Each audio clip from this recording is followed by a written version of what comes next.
특검이 내란에 가담한 혐의로 구속된 이상민 전 행안부 장관을 재판에 넘겼습니다.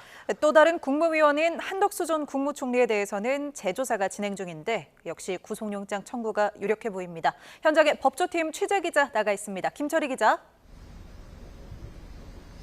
네, 내란 특검 사무실에 나와 있습니다. 예, 특검의 브리핑 내용부터 다시 정리해 주시죠. 네, 어제 이 전 장관 구속 뒤 두 번째 조사를 진행했던 특검, 조금 전 보신 것처럼 브리핑을 통해 구속 기소 사실을 알렸습니다. 이 전 장관의 구속 기한이 오는 21일까지로 임박한 데다 드러난 증거를 바탕으로 혐의 입증이 가능하다는 판단이 깔린 거로 풀이됩니다. 특검은 국민의 생명과 안전을 지키고 재난으로부터 국민을 보호할 책무가 있는 이 전 장관이 국헌문란 목적의 폭동에 가담했다고 질타했습니다. 또 언론사 단전단수를 지시하는 등 직권남용 범죄도 저질렀을 뿐 아니라 범행 은폐를 위해 미중도 저질렀다고 지적했습니다. 범죄 사실 가운데는 이 전 장관이 계엄을 적극적으로 막지 않았다는 부분도 포함된 가운데 논란이 된 안가회동 관련 혐의는 공소 사실에서 빠졌습니다. 네, 또 한덕수 전 총리에 대한 재조사도 진행 중이라고요? 네, 한 전 총리는 오전 9시 25분쯤 피의자 신분으로 특검팀에 출석해 조사를 받고 있습니다. 한 전 총리는 혐의를 인정하는지 질문에 고생 많다고만 짧게 답했는데요. 들어보시겠습니다. 계엄 문건 챙기는 점을 시급이 던졌다는 보도에 대해 어떤 입장이신가요? 고생 많으십니다. 계엄 선포 측과 추경호 의원과 어떤 내용으로 통화하셨습니까? 현재 한 전 총리는 특검팀 질문에 진술을 거부하진 않고 있는 것으로 전해집니다.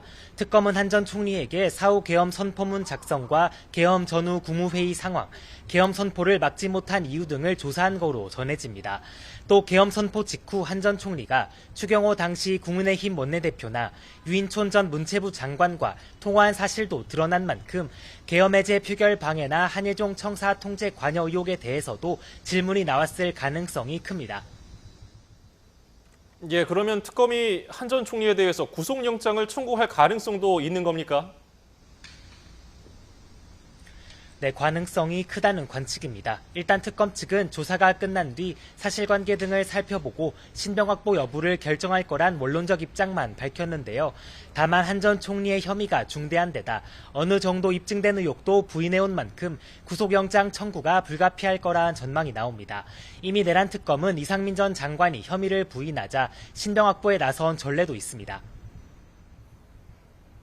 네, 최상병 특검 소식도 좀 전해주시죠. 이 수사 외압 의혹 규명에 속도를 내고 있다고요? 네, 특검팀은 어제에 이어 오늘도 수사 외압 의혹의 핵심 인물인 유재은 전 국방부 법무관리관을 소환했습니다. 유 전 관리관을 상대로 이종섭 전 장관이 어떤 지시를 내렸고 대통령실 개입이 있었는지 등 혐의 전반을 살필 것으로 보입니다. 범인 도피와 직권남용 혐의로 고발된 조태열 전 외교부 장관 역시 내일 압수물 선별 절차를 위해 특검 사무실에 출석할 예정인데요. 특검은 절차가 끝나는 대로 조 전 장관을 다시 불러 이종섭 전 장관의 호주 대사 임명 과정에 문제가 없었는지 등을 확인한다는 계획입니다. 지금까지 내란 특검 사무실에서 YTN 김철희입니다.